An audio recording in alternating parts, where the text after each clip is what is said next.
un nouvel épisode de Cyberpop. Bonjour Noémie, comment tu vas? Eh ben ça va, très bien. Bientôt les fêtes de fin d'année, on a hâte. On a hâte en effet. On souhaite d'ailleurs à tout le monde de très bonnes vacances et de très bonnes fêtes.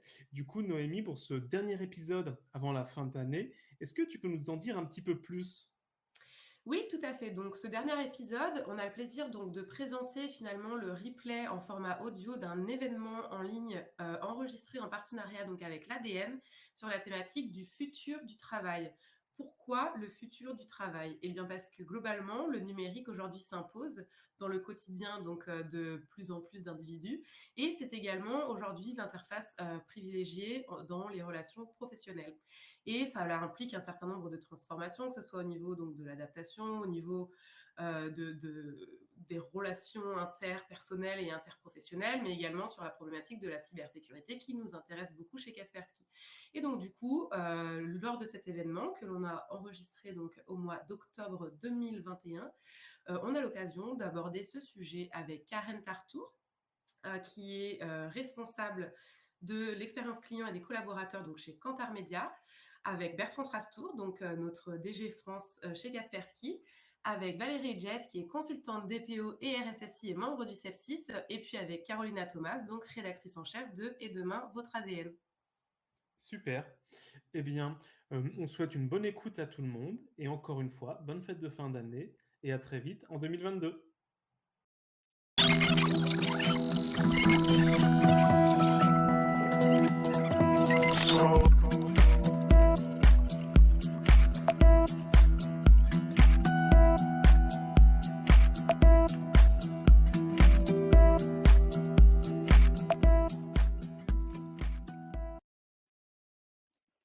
Bonjour, bonjour à toutes, bonjour à tous. Bienvenue dans ce nouveau numéro d'Et demain notre ADN, l'émission. Et demain notre ADN, c'est le média de tendance sectorielle de l'ADN qui prend le temps d'analyser les enjeux et les possibles d'un secteur dans un monde qui ne peut plus faire l'économie de sa transformation. Nous le faisons avec une approche éditoriale qui est la signature de l'ADN, car l'ADN, c'est avant tout un média. On y raconte les grandes idées, les initiatives, les controverses qui façonnent notre époque, tous les jours sur le web, tous les trimestres en format revue, tous les ans dans le livre des tendances. Nous bouclons d'ailleurs l'édition 2022 dont la sortie est imminente. Nous souhaitons renouer avec l'esprit de conversation et d'engagement. Pour ce faire, nous convions chercheurs, penseurs, associations, start-up, chefs d'entreprise, bref, nous donnons la parole aux acteurs du changement afin qu'ils nous ouvrent des horizons positifs pour la planète, la société et l'économie. Le dossier que nous ouvrons aujourd'hui est consacré aux nouvelles technologies. Je vous engage à le consulter en ligne pendant toute cette quinzaine. Nous avons déjà commencé à publier et nous y explorerons comment le numérique s'impose comme une force organisatrice majeure de nos sociétés et comment nous pouvons faire en sorte, non pas de le subir, mais d'en faire autant que possible une opportunité pour tous et une source de progrès. Nous en parlerons dans quelques minutes avec nos invités, Bertrand Trastour, General Manager Kaspersky, et Valérie Hugès, consultante DPO, RSSI et membre du CEF6. Vous aussi, vous pouvez participer à la conversation. Je vous rappelle le principe. Dans Livestorm, petit onglet questions et nous partagerons une sélection en toute fin d'émission. Mais tout d'abord, comment les Français vivent-ils ces évolutions? Cette question-ci, je vais la poser à Karen Tartour. Karen, bonjour. Bonjour. Karen, vous êtes directrice conseil Kantar Insight et je vais vous laisser de ce pas la scène parce que vous allez nous présenter une étude que nous avons réalisée avec vous spécialement pour cette émission et dont le titre pose le sujet, à savoir les Français, la vie privée et les modes de travail de demain. À vous. Merci Carolina. En effet, sur les 15 minutes qui vont suivre, quelques insights sur cette vie privée, ces modes de travail de demain. Alors, on parlera d'abord de sécurité, la confidentialité des données. Est-ce qu'elle est suffisamment préservée aujourd'hui par les entreprises? La notion de surveillance aussi. On reviendra plus largement sur la question du télétravail, son impact et ce qu'on envisage à l'avenir. Et on finira sur cette limite, cette frontière de plus en plus fine entre la vie professionnelle et la vie personnelle. Alors, pour commencer, parlons de sécurité, lorsqu'il s'agit de parler de ces, nouveaux, modes de travail et ce que l'on va, observer eh bien, c'est que les Français font majoritairement confiance à leur entreprise pour protéger la confidentialité de leurs informations personnelles. On le voit ici à gauche de l'écran, 63 des Français nous disent effectivement juger que le caractère privé de leurs informations personnelles est préservé dans le cadre de leur vie professionnelle alors que ce n'est que 46 dans leur vie de tous les jours. Donc, ils ont ce sentiment-là, mais un sentiment qu'ils expriment aussi grâce aux actions finalement de l'entreprise, qu'ils jugent engagées en grande majorité dans ce respect de la confidentialité, mais également dans les mesures qui sont prises pour éviter et limiter les risques cyber. On voit bien certaine confiance vis-à-vis de l'entreprise. Ce n'est pas exactement neutre parce qu'on voit bien aussi qu'ils ne sont qu'un petit tiers, 31%, à juger finalement les mesures de l'État efficaces en la matière. Donc, l'engagement de l'entreprise est très clairement salué. Alors, par rapport à l'entreprise, un petit bémol quand même, c'est qu'on voit qu'il y a un petit déficit en matière d'information, de formation et de communication sur cette question de protection des données et de circulation de l'information. Pour reprendre un de ces chiffres, on voit bien qu'ils ne sont que 38% à se sentir suffisamment informés sur ces questions de protection des données et de circulation des informations sensibles en ligne et que 47% à juger que leur entreprise communique assez clairement sur les enjeux de la protection des données. Donc, on voit qu'en la matière, il existe une certaine marge de progrès. Alors, qu'en est-il de cette notion aussi de surveillance? Est-ce que les Français se sentent surveillés et si oui, par qui? Alors, la réponse est oui, les Français se sentent surveillés à 93% dans leur activité numérique, mais ce n'est pas tant par leur employeur, pardon, que par les sites e-commerce, par les sociétés commerciales ou par les réseaux sociaux. On le voit ici, 67% des Français qui se jugent surveillés par les sites e-commerce contre seulement 27% par leur employeur. Alors, c'est peut-être une tendance qui va augmenter parce qu'on voit aussi qu'ils ont le sentiment que leur entreprise a développé de nouvelles méthodes de surveillance de leur activité. Ils sont 18% à le penser et justement, en particulier les télétravailleurs, sont 27% à penser qu'il y a des nouvelles méthodes de surveillance de l'activité. Donc, peut-être quelques méfiances par rapport à des nouveaux dispositifs qui pourraient être mis en place avec une certaine généralisation du télétravail. Alors, comment y remédier? Alors, il y a des actions évidemment dans les comportements des individus, des employés. On le voit ici, ce qu'ils plébiscitent comme solution efficace pour garantir justement le respect de leur vie privée, c'est typiquement l'utilisation d'appareils distincts entre les activités professionnelles et les activités personnelles. 43% a jugé qu'il s'agit d'une bonne initiative, donc une démarche de leur propre chef, mais également ils attendent aussi des chartes éthiques de leur employeur à 40% pour justement, encore une fois, garantir ce respect de la vie privée dans le cadre professionnel. Alors, quand on parle des modes de travail de demain, évidemment, on pense au télétravail. Est-ce que les Français en sont satisfaits? Comment cela a impacté leur vie? Eh bien, ce qu'on va retrouver, des choses assez classiques qu'on a beaucoup entendues ces derniers temps. Ce qui convient avec le télétravail, c'est le fait qu'on soit plus autonome dans son emploi du temps, plus maître de son temps. On peut être plus efficace dans une journée. Un meilleur équilibre vie privée, vie professionnelle. Et évidemment, ce qui va manquer, ce sont les interactions sociales, le travail en équipe, le sens du collectif et parfois même une charge de travail supplémentaire pour certains d'entre eux.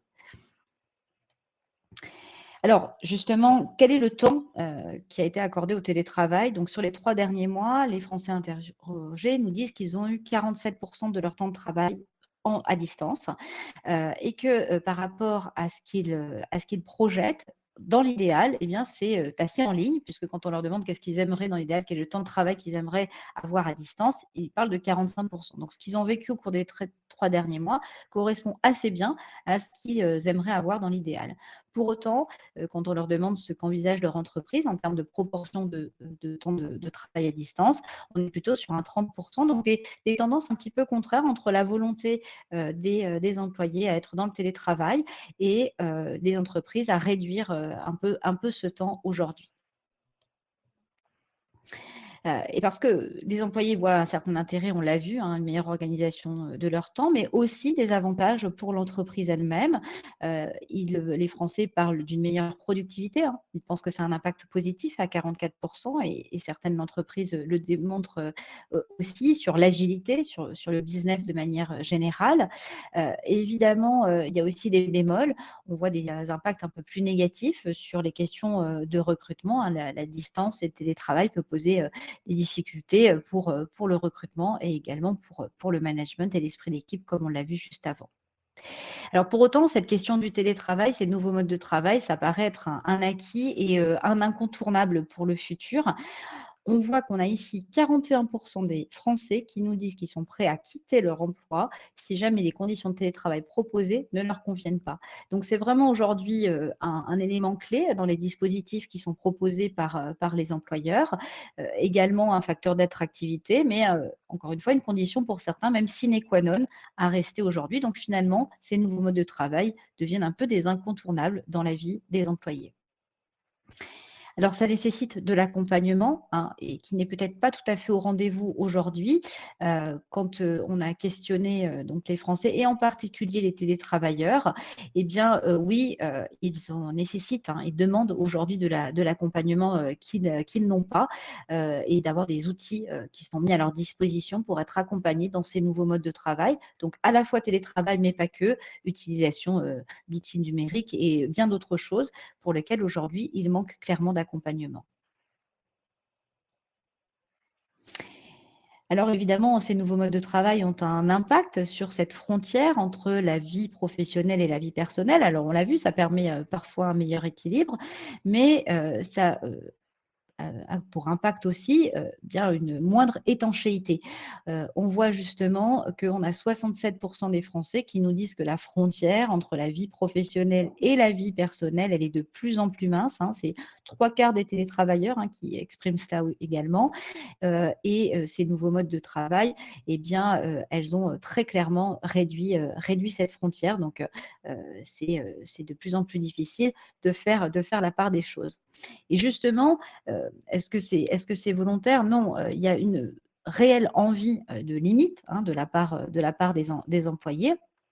Et on le voit, ne serait-ce que dans certains comportements vis-à-vis, par exemple, des réseaux sociaux où on a envie de faire la part des choses.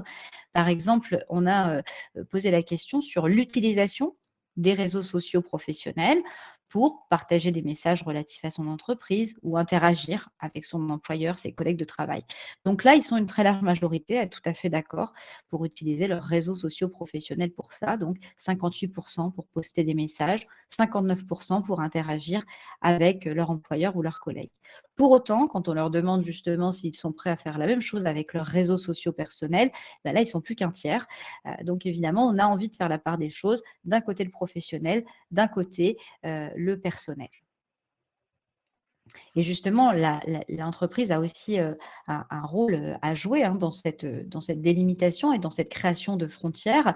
On a aujourd'hui 63% des Français qui nous disent que leur employé n'a rien mis en œuvre aujourd'hui pour garantir aussi, par exemple, le droit à la déconnexion. C'est 53% auprès des télétravailleurs. Alors, les mesures qui ont été mises en œuvre quand elles existent, c'est par exemple les plages horaires de travail déterminées, les interdictions d'envoi de mails après une certaine heure. Donc, on voit aujourd'hui qu'il y a aussi certainement des marges de progrès pour que l'entreprise puisse créer cette frontière qui, elle, devient de plus en plus fine.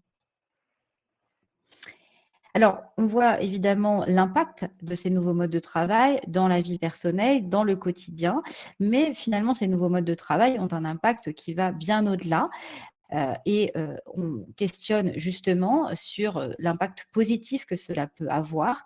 On le voit ici, donc on voit un impact positif sur l'environnement, évidemment, ces nouveaux modes de travail permettant aujourd'hui moindre déplacement.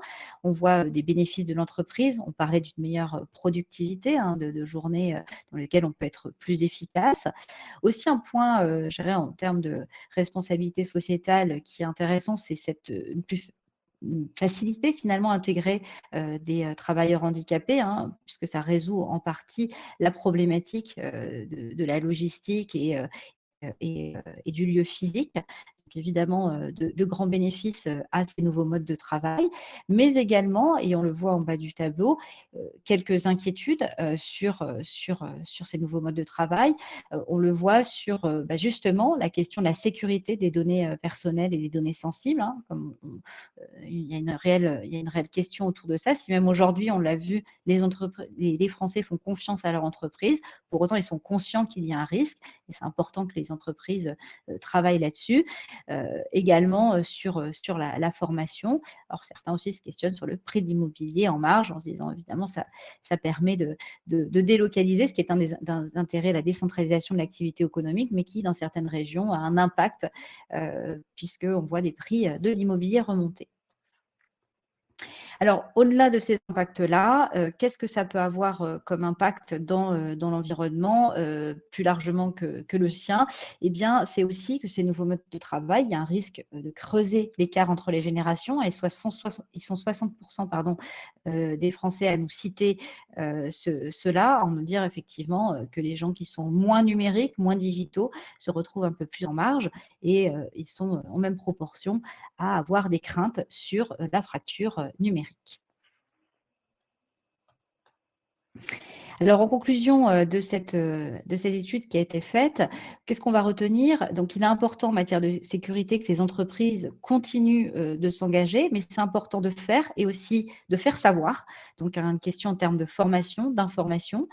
Un vrai sujet autour de la surveillance. Hein. On voit bien que là aussi, on a relativement confiance. Pour autant, on a quand même 27% des personnes qui se sentent surveillées par leur entreprise. Donc, il y a besoin d'être rassuré aussi sur cette dimension qui est clé aujourd'hui.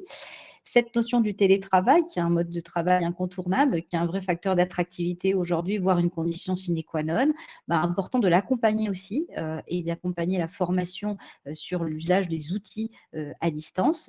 Et puis, le rôle de l'entreprise qu'il ne faut pas négliger sur cette définition de la frontière entre la vie professionnelle et la vie personnelle. On le voit, il y a quand même le souhait de mettre des limites et même si la frontière reste mince, elle nécessite d'être maintenue. Karen, merci infiniment pour cette étude passionnante. Déjà beaucoup de commentaires en zone de chat et j'en profite pour partager ce message. Oui, on pourra vous partager les slides de cette présentation à la fin de l'émission, donc pas de panique. Vous pourrez vous plonger dans le support pour justement bien comprendre de quoi il en retourne. Et maintenant, effectivement, nous allons commencer la conversation autour de ces thèmes qui sont nombreux avec Valérie Hugès. Bonjour Valérie.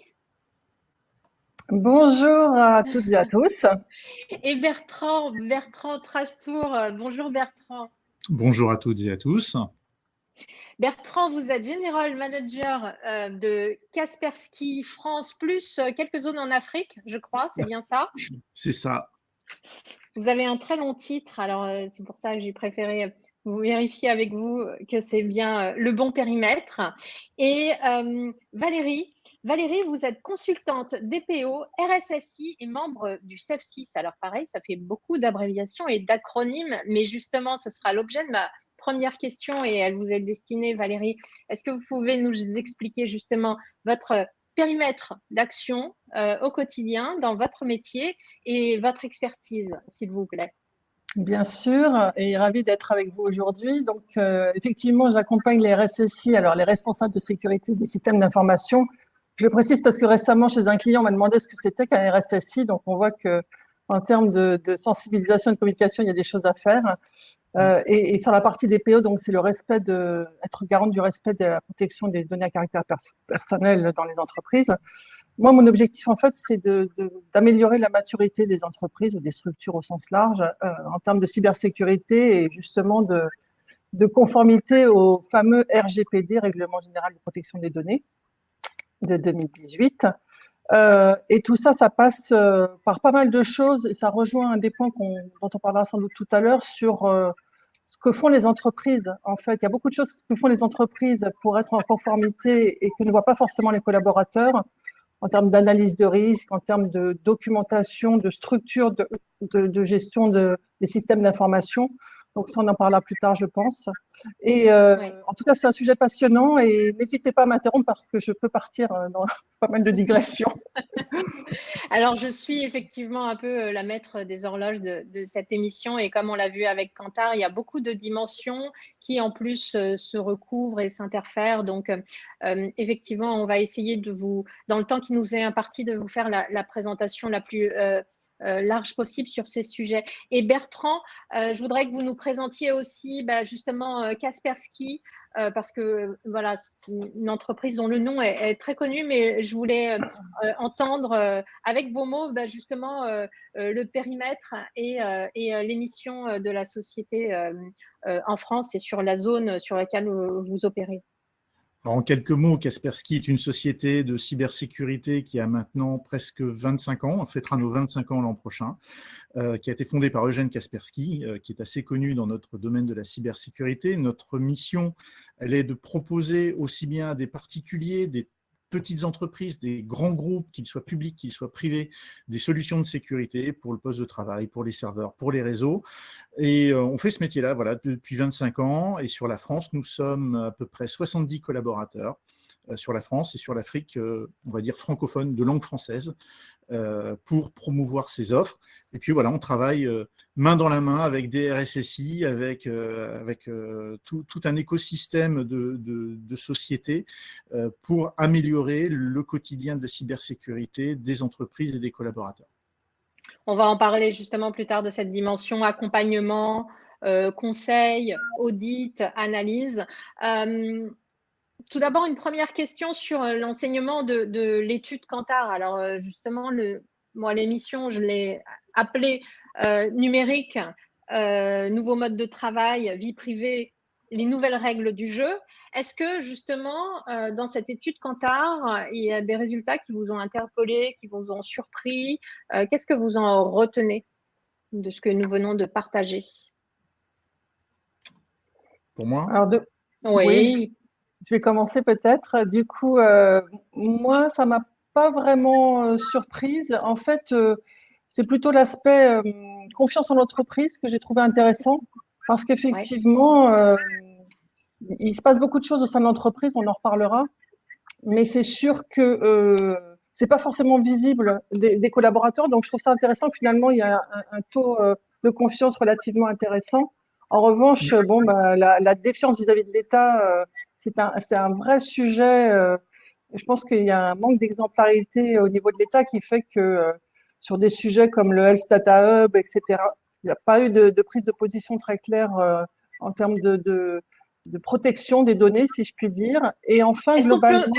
Est-ce qu'on peut d'ailleurs rappeler rapidement, vous faites référence au Health Data Hub, justement, quel est le point de friction sur ce sujet? Alors, le point de friction, il est très simple, c'est que la volonté de centraliser l'ensemble des données de santé des Français a été initiée, sauf que le projet a été mis ou donné à Microsoft ou alloué à Microsoft, ce qui fait que Microsoft étant un hébergeur américain, même s'il a des data centers en France, il est soumis au Cloud Act, donc avec les potentielles fuites et en tout cas exposition des données qui sont des données sensibles, donc des données à la fois personnelles et en plus ultra sensibles. Donc le débat est en cours parce qu'effectivement, je parlais d'exemplarité. Alors, je suis pas au cœur du sujet, bien évidemment, mais il y a des moyens d'héberger les données de santé de façon plus souveraine, on va dire. Voilà, effectivement. Alors, du coup, effectivement, il y a cette question de la labellisation de confiance autour du cloud, etc., ou peut-être un meilleur appel d'offres. Mais c'est voilà, typiquement un des problèmes auxquels on peut se retrouver confronté en 2021. De votre côté, Bertrand, sur Kantar, est-ce que… Je reviendrai, ouais, les 57% de collaborateurs qui font confiance. C'est ça qui est important. Je rejoins Valérie. 57% des collaborateurs font confiance en leur entreprise, dans les dispositifs, dans la gouvernance qui a été mise en œuvre pour sécuriser leurs données. On aimerait que ce soit 100%. Ça veut dire qu'on a encore un espace de conviction qui est présent. Ça veut dire qu'on a encore un travail à faire, nous, DPO, entreprises, pour que les collaborateurs se sentent en confiance. Maintenant, 57%, c'est pas neutre. C'est un beau résultat.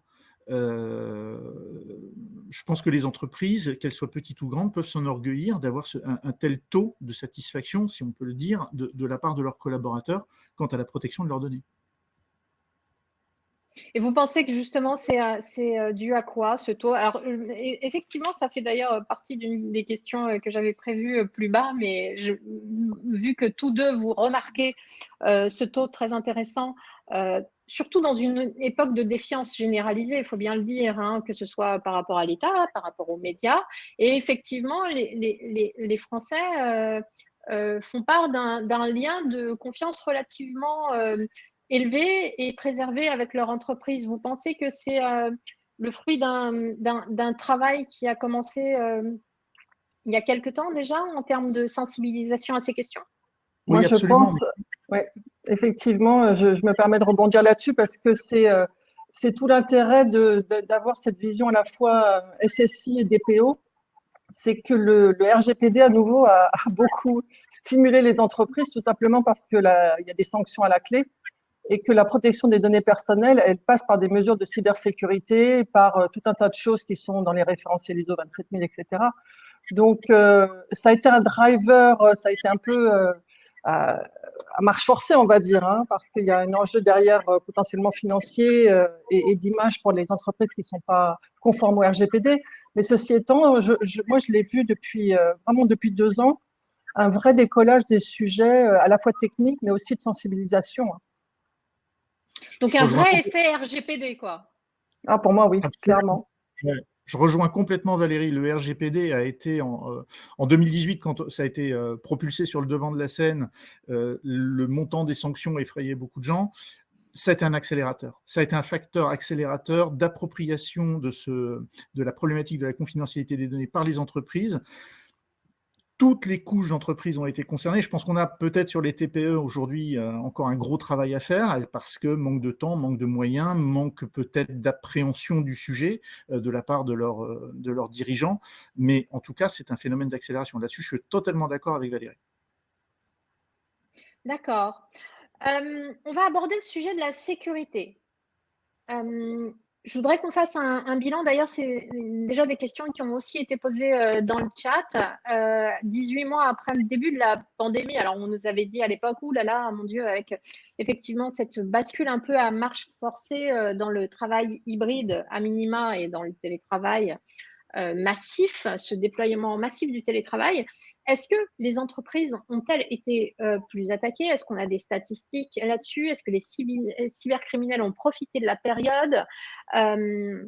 Comment ça s'est passé? Est-ce qu'on a un petit peu de recul maintenant sur ces questions-là, sur cette période? C'est clair que la pandémie a accéléré le télétravail, a accéléré les cyberattaques. On l'a vu d'ailleurs, puisque ça a fait les gros titres, des attaques d'hôpitaux, de mairies, etc. Donc de structures qui n'étaient pas forcément a priori des cibles privilégiées, mais les gens se sont organisés comme ils ont pu et la mise en œuvre d'outils personnels aussi a facilité ces attaques parce que malheureusement, bon, tout le monde n'est pas équipé déjà, mais pour les personnes qui sont équipées d'ordinateurs personnels ou de smartphones personnels, ça a été des vecteurs d'attaque potentiellement supplémentaires parce que les gens n'étaient pas protégés suffisamment, tout simplement.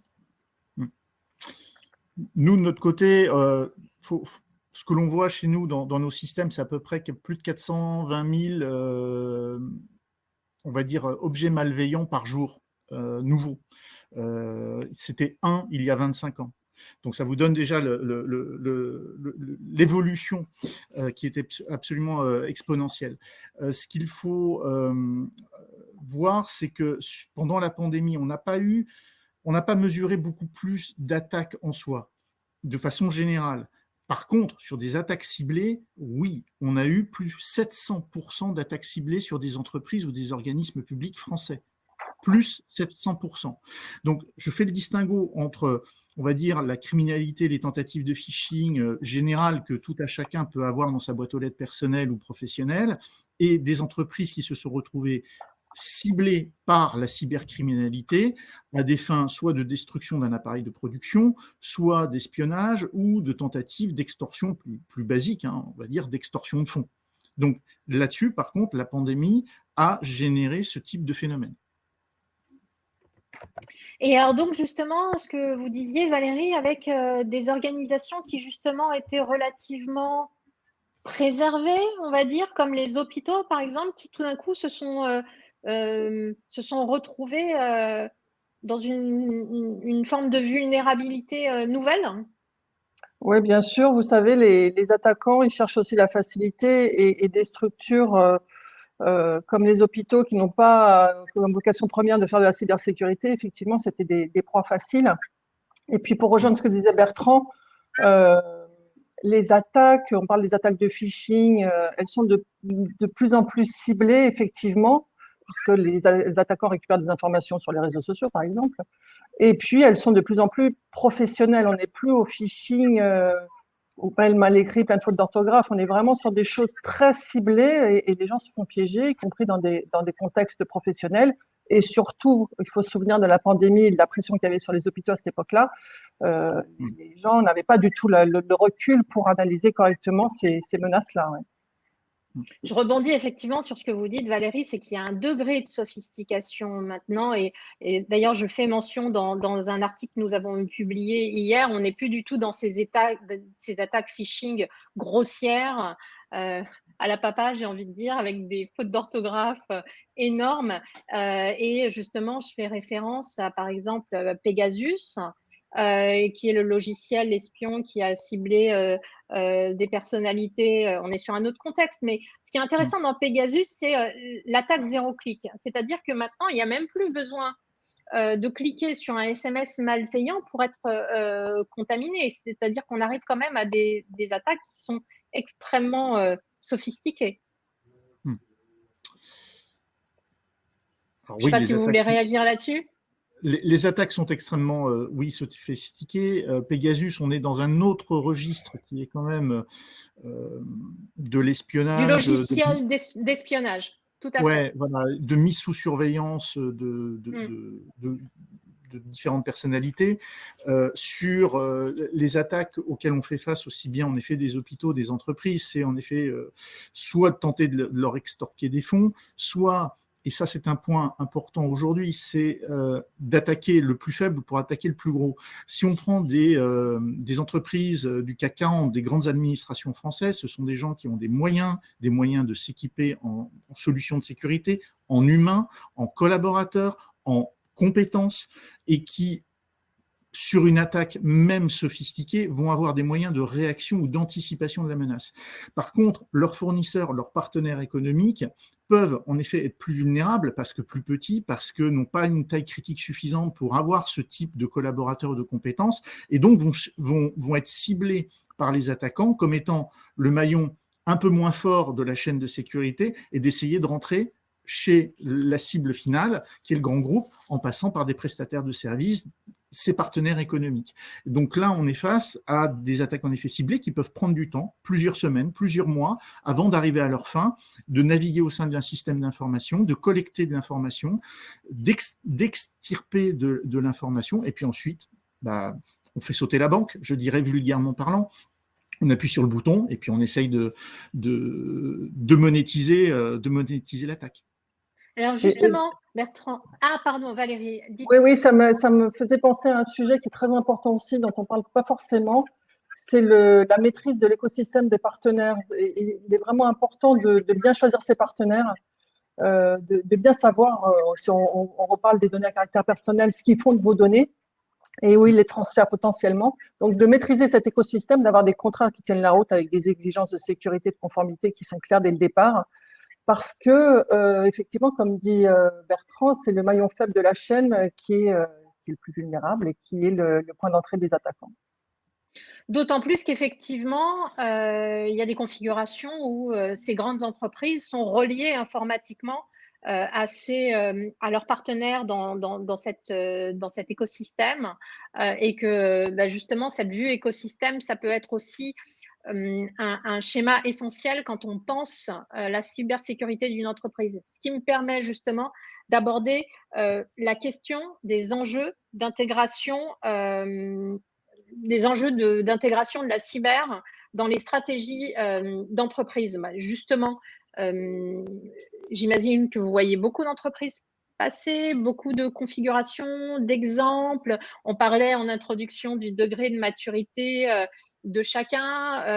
Voilà, on est en octobre 2021. Qu'est-ce qu'on peut dire là-dessus, d'une part, et d'autre part, quels sont vos conseils justement pour bien intégrer les enjeux cyber dans une stratégie d'entreprise? Alors moi, effectivement, j'ai la chance de voir des contextes assez différents et avec des niveaux de maturité différents. Donc c'est ça qui est très intéressant, c'est qu'il faut préparer une stratégie en adéquation avec les valeurs et les capacités de l'entreprise.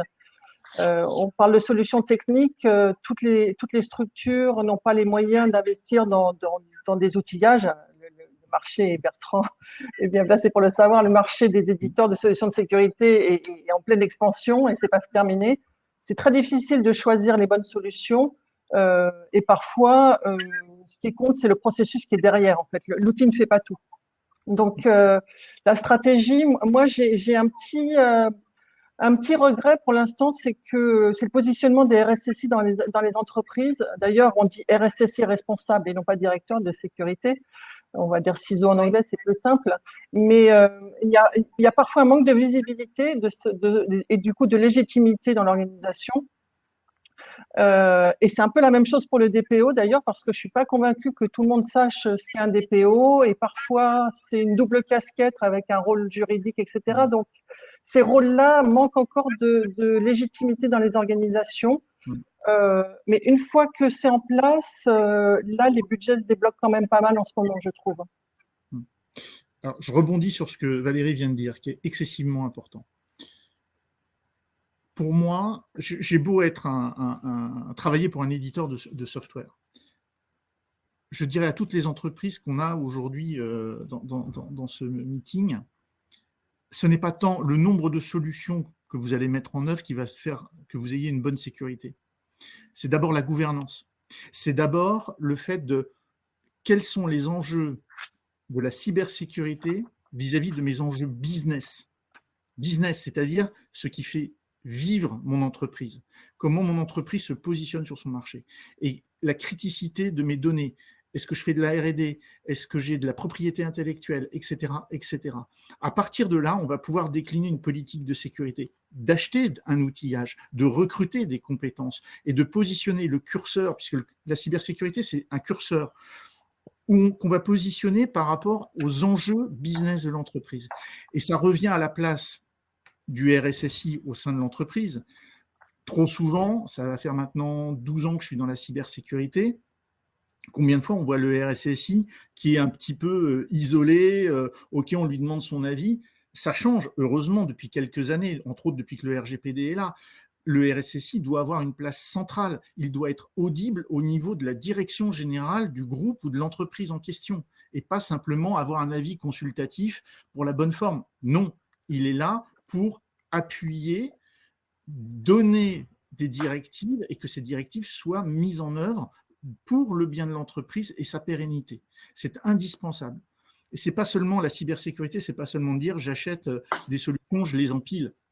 Non, on peut empiler toutes les couches de sécurité qu'on veut. Si on n'a pas la gouvernance et si on n'a pas derrière, et ça c'est un autre sujet qu'on abordera certainement, les bonnes formations et les bonnes compétences au sein de l'entreprise, on ne fera pas quelque chose de très bon. Et nous sommes face à des gens qui, dans la cybercriminalité, rivalisent d'intelligence, rivalisent d'ingéniosité, et quand ils voudront rentrer chez vous, ils n'hésiteront pas à mettre tous les moyens en œuvre pour le faire. Donc, si vous n'êtes pas préparé, si vous n'avez pas la bonne gouvernance, je dirais que là, c'est le début de vos ennuis.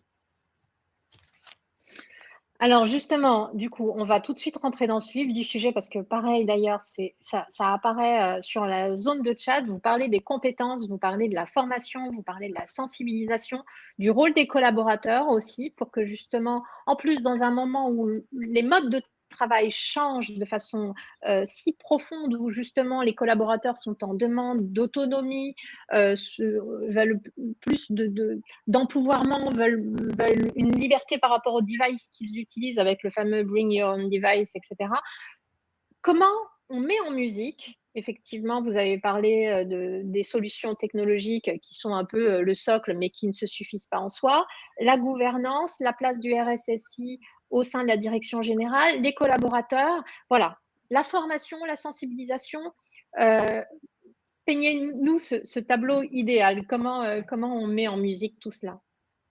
Alors, moi, je le fais assez concrètement pour mes clients. En fait, il faut considérer que la cybersécurité, la conformité au RGPD, c'est un module de formation à part entière qui doit être obligatoire tous les ans et renouvelé. Alors, il faut que ce soit un peu sexy, il faut le faire de façon ludique, etc.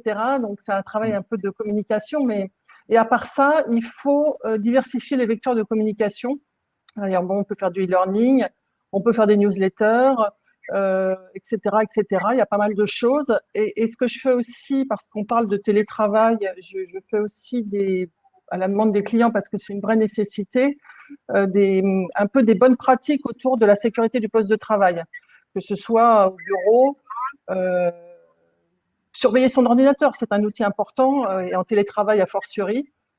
Quelques règles de base, on va dire, des règles que tout un chacun peut utiliser dans son monde personnel et professionnel. Donc, c'est des choses qu'on essaie de communiquer. Après, on peut faire en termes de change management avec des relais, des référents qui nous aident dans ce qu'on a une organisation un peu décentralisée ou internationale. Donc, il y a pas mal de choses à faire qui sont assez sympas d'ailleurs. Et puis là aussi, on a des solutions toutes prêtes de type campagne de phishing pour tester, et non pas pour piéger, hein, mais pour tester la maturité des entreprises. On reste dans un bon esprit. Donc, ce que j'entends, c'est qu'en fait, c'est comme une hygiène de vie finalement, c'est une discipline, ça se renouvelle, on apprend des trucs et effectivement, tant qu'à faire, pour embarquer au maximum les collaborateurs, que ce soit sexy, que les supports de communication soient travaillés d'une façon attractive, avec même ce côté un peu marketing, communication pour donner de l'appétence sur ces sujets-là. Tout à fait. Ouais, tout à fait.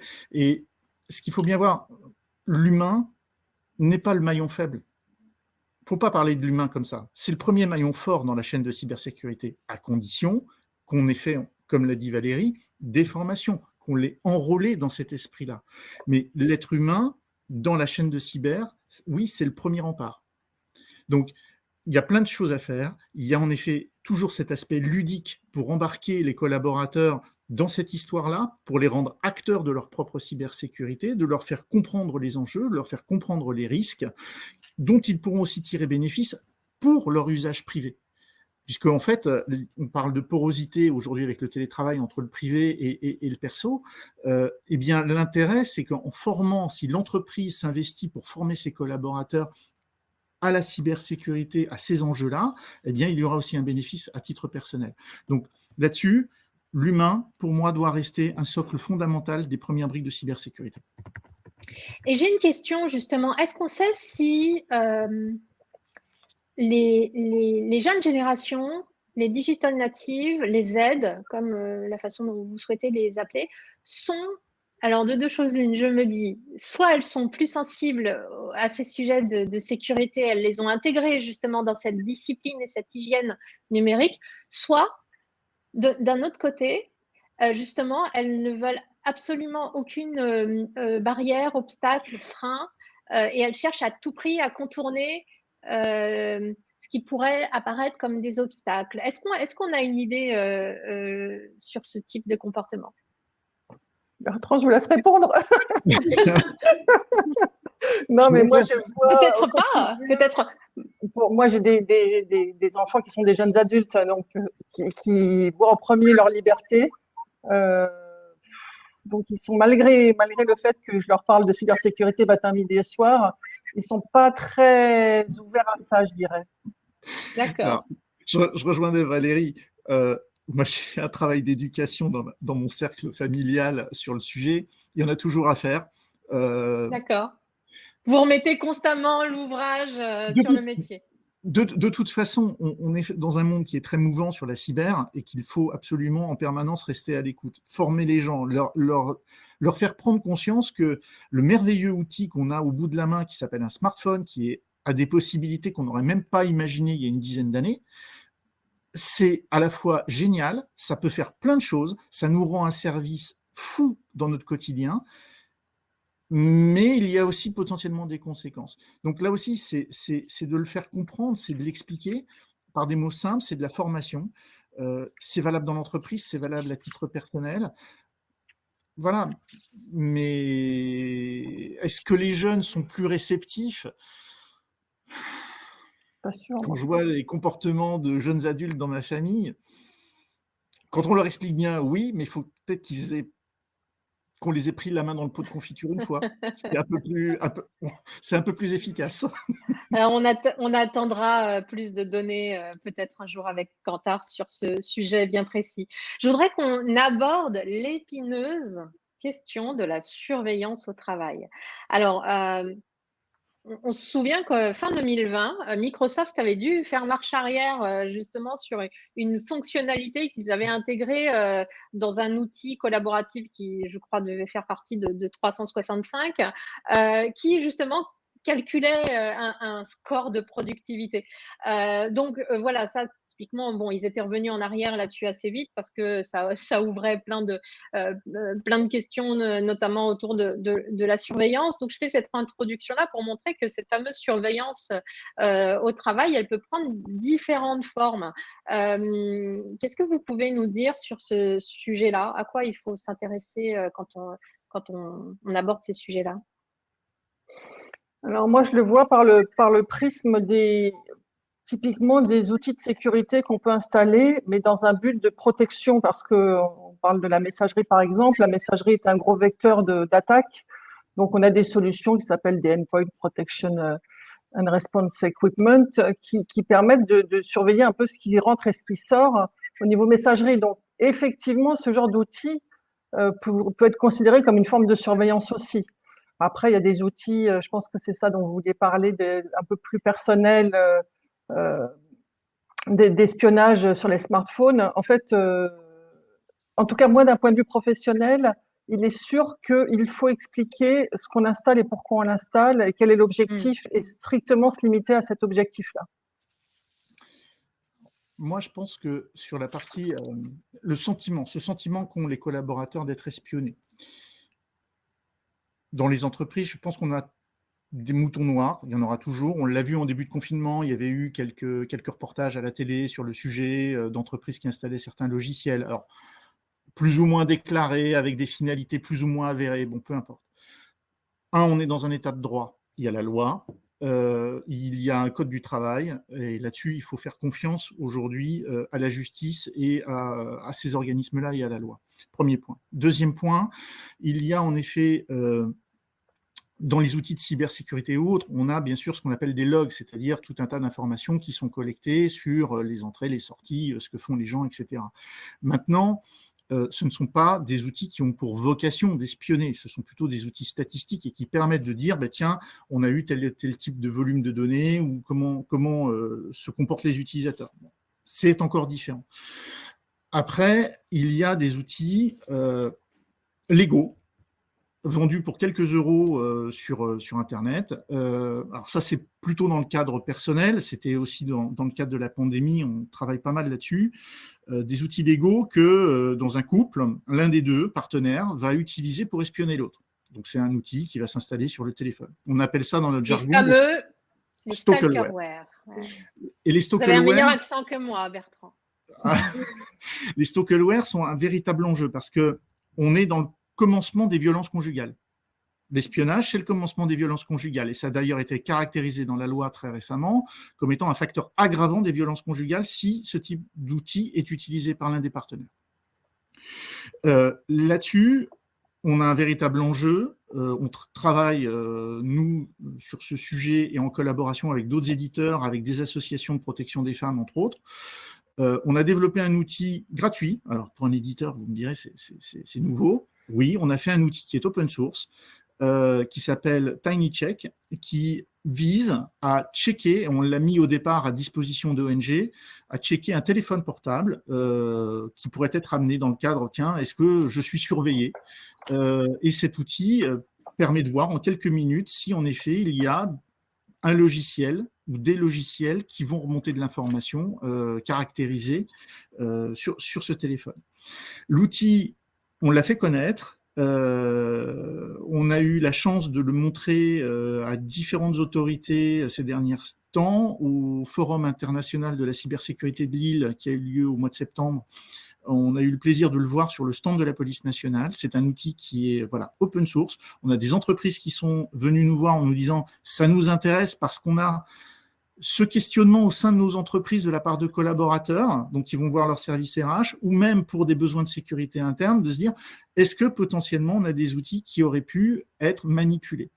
Donc voilà, c'est ça le Stalkerware, c'est un véritable enjeu sociétal. Et on rejoint à la fois des risques pour l'entreprise, des risques pour le collaborateur dans sa vie personnelle, et puis c'est l'intérêt aussi des ONG et du gouvernement ou des autorités qui sont liées au gouvernement à pouvoir travailler sur ces sujets-là. Et on a un véritable enjeu. Moi, je voulais juste rajouter, parce que ça me faisait penser aussi à un autre sujet qui n'est pas ressorti du tout de l'enquête, et si on parle des déviances un peu de la cybersécurité, c'est la manipulation des données. Alors là, c'est un vaste sujet, mais quand on voit ce qu'on peut faire en manipulant les données via les réseaux sociaux, c'est là aussi un énorme enjeu politico-sociétal, je dirais. Absolument.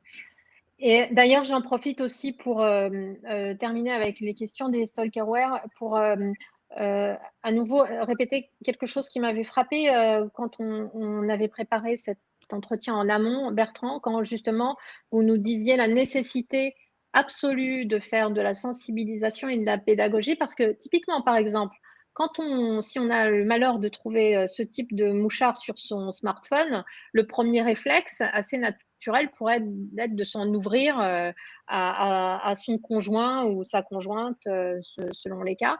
Et ça peut être quand même une assez mauvaise idée, parce qu'effectivement, en général, quand on commence à pratiquer l'espionnage au sein de son propre couple, c'est que les bases ne sont pas forcément idéales. Et en fait, vous nous disiez la nécessité de sensibiliser pour que justement, quand on trouve ce genre de choses, d'aller plutôt se diriger vers les autorités, parce que ça, typiquement, ça peut constituer un début de preuve.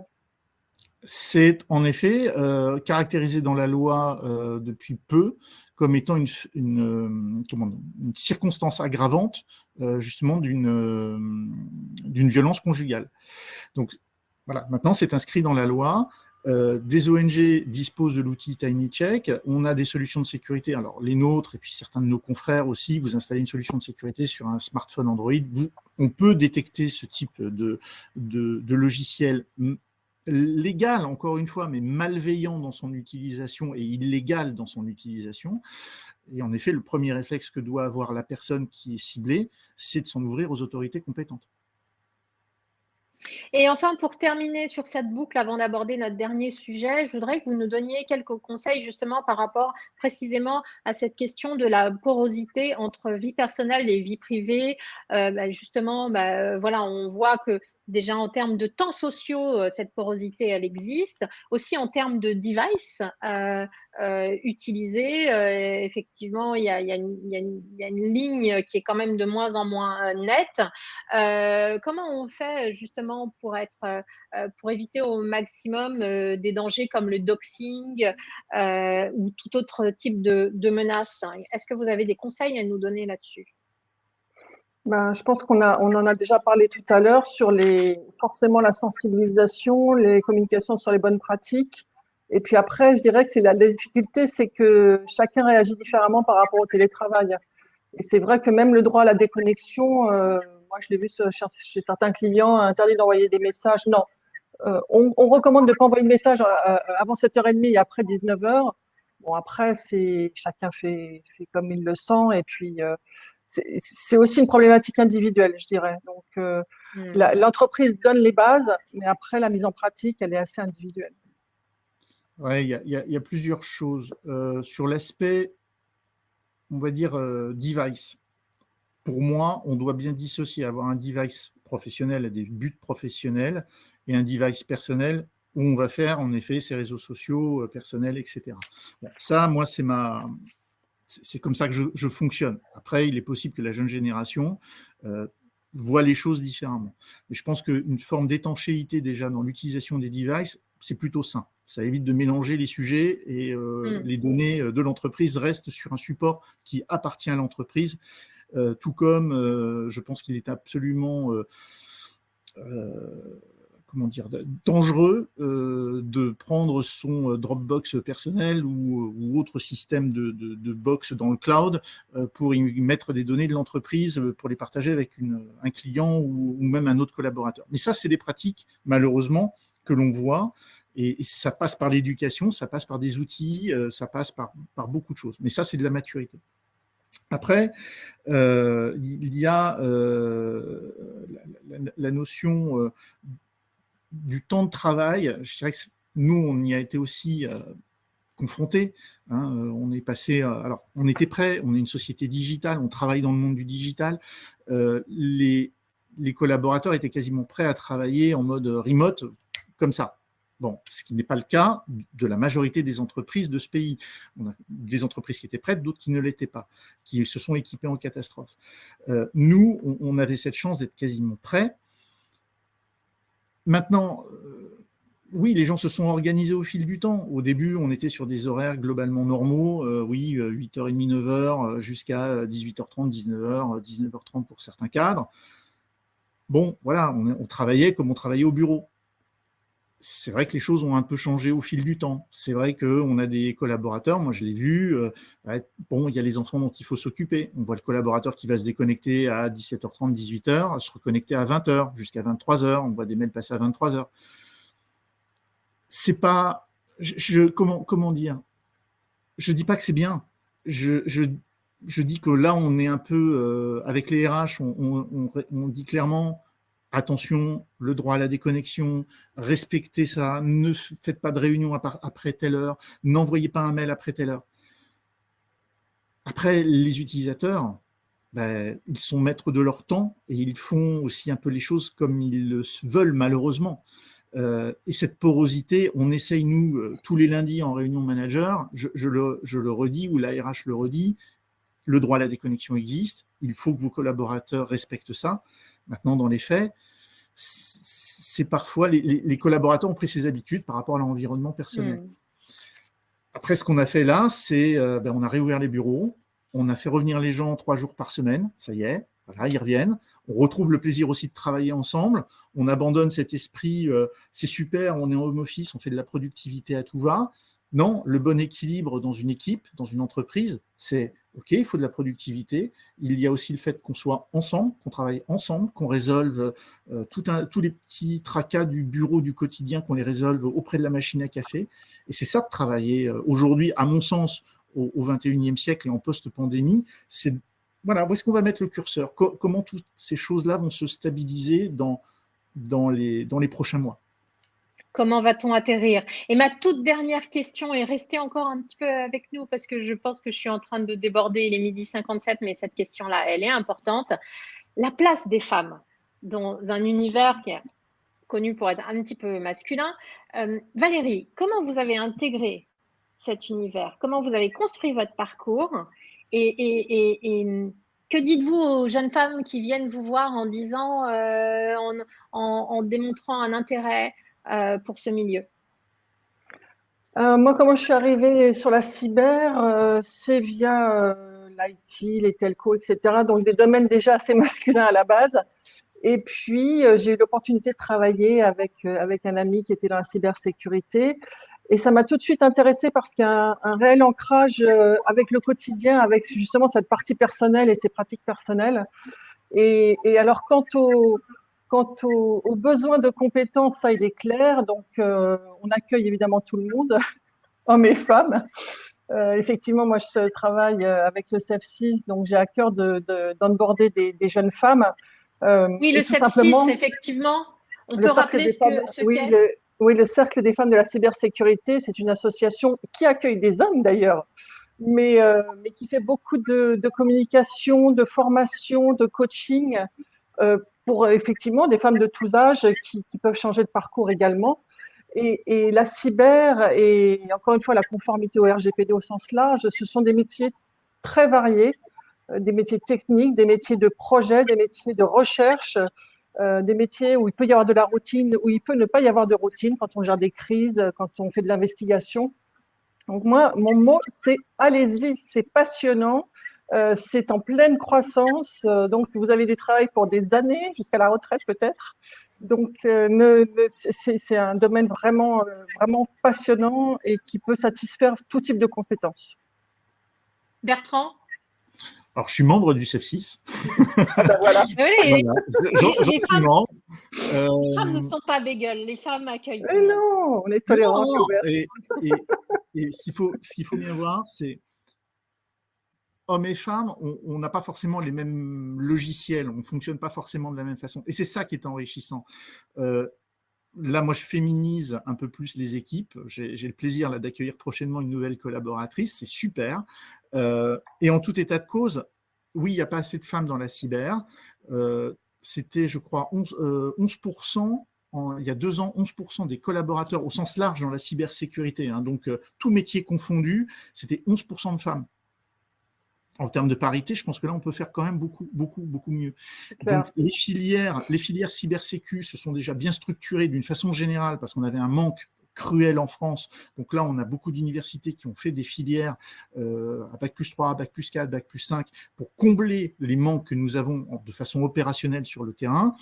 Les femmes, pour en avoir parlé avec un responsable universitaire il y a quelques semaines, ça progresse un peu dans les promotions, mais ce n'est pas encore ça. Donc, c'est comment aujourd'hui on fait connaître nos métiers aux jeunes filles, au lycée, qui s'apprêtent à s'engager dans des filières de sciences, mais pas forcément que sciences, parce que le monde de la cyber, il est extrêmement diversité. Moi, j'ai un profil commercial.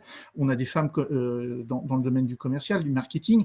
Donc, c'est comment on fait mieux connaître nos métiers au sens large du terme au lycée, pour obtenir justement une diversité et une parité dans nos métiers, dans les prochaines années. Donc ça, c'est un véritable enjeu de société. C'est super. Je ne résiste pas à vous livrer le dernier message que nous venons de recevoir sur le chat de Brigitte qui dit « Vous donnez vraiment envie d'y aller ». Peut-on vous contacter à ce sujet? Donc, bien sûr. Avec plaisir. Donc voilà, Brigitte, je pense que par exemple, typiquement sur LinkedIn, on peut trouver les contacts.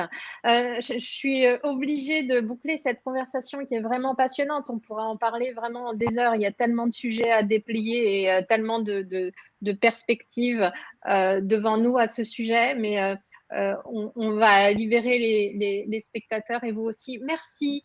Valérie, merci Bertrand merci à vous. de votre participation. Merci Kantar pour les insights et à très vite pour une nouvelle émission. À bientôt.